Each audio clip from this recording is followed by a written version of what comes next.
Governor Tina Kotek has officially named someone to replace former Secretary of State Shemia Fagan.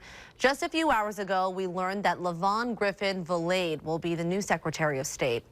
Griffin-Valade started as an auditor at the Multnomah County Auditor's Office in 1998 before going on to serve as the Portland City Auditor in 2009 before retiring in 2014. After leaving office, she went on to get her master's in fine arts in writing from Portland State University and has been working since as a writer.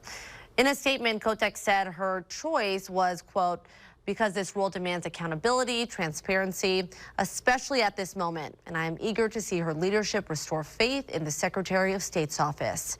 Griffin-Valade will serve out the remaining 18 months of Fagan's term.